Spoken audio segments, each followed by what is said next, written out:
ভাৰত ভূটান সীমান্তত বৃহৎ পৰিমাণৰ চোৰাং কাঠ জব্দ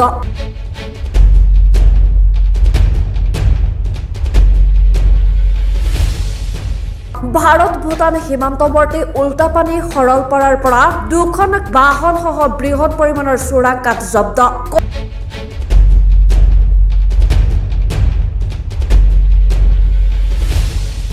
কচুগাঁও বন সংমণ্ডলৰ চেণ্ট্ৰেল ৰেঞ্জৰ বন বিভাগৰ দলে আজি পুৱা অভিযান চলাই ভাৰত ভূটান সীমান্তৱৰ্তী উল্টাপানী সৰলপাৰাৰ পৰা দুখন গাড়ী জব্দ কৰিবলৈ সক্ষম হয়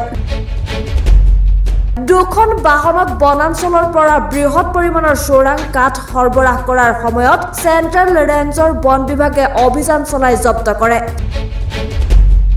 চোৰাং কাঠ সৰবৰাহ কৰা গাড়ী দুখন জব্দ কৰে যদিও চালক আৰু চোৰাং বেপাৰী পলাই যাবলৈ সক্ষম হয় প্ৰায় 4 লাখ টকাৰ চোৰাং কাঠ আছিল বাহন দুখনত বন বিভাগে চোৰাং চিকাৰীৰ খবৰ পাই অভিযান চলাবলৈ যাওঁতে চোৰাং কাঠ ভৰ্তি গাড়ী দুখন দেখা পায় ধৃত মেক্স পিকআপ ভানৰ নম্বৰ AS25AC 8933 আৰু বলেৰো পিকআপ ভানখনৰ নম্বৰ হৈছে AS16AC 4596 চোৰাং কাঠ বেপাৰীৰ বিৰুদ্ধে বন বিভাগে অভিযান অব্যাহত ৰাখিছে যদিও ৰাইজৰ সহায় বিচাৰিছে বন বিভাগে আজি আমি একচুয়ালি কাঠ ধৰিব যোৱা নাছিলে আমি শিকাৰী ফলো আপ কৰি গৈ থকা সময়তে ঠিক ডিগলি পিনি যেহেতু ৰাইমনা নেশ্যনেল পাৰ্কত শিকাৰী সোমাইছিল বুলি আমি খবৰ পাইছিলোঁ সেইমতে আমি মানে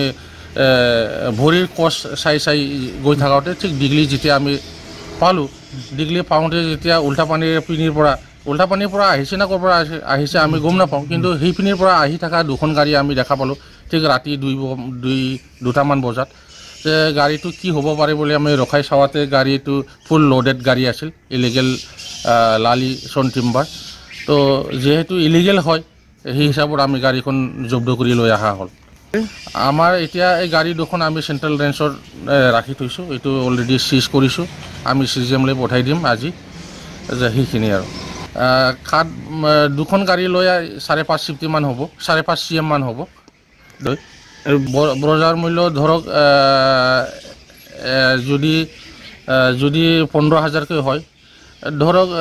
2 লাখ অধিক 2 লাখ মানৰ হ'ব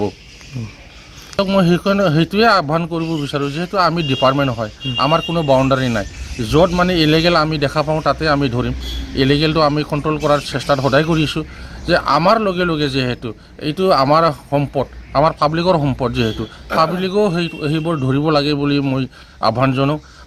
আৰু পাব্লিকে যদি ইলিগেল কৰি থকা ক'ৰবাত পায় বা দেখা পায় সেইটো মানা কৰাটো পাব্লিকৰো দায়িত্ব হয় বুলি মই ভাবোঁ ব্যুৰ' ৰিপৰ্ট দৈনিক অগ্ৰদূত ডিজিটেল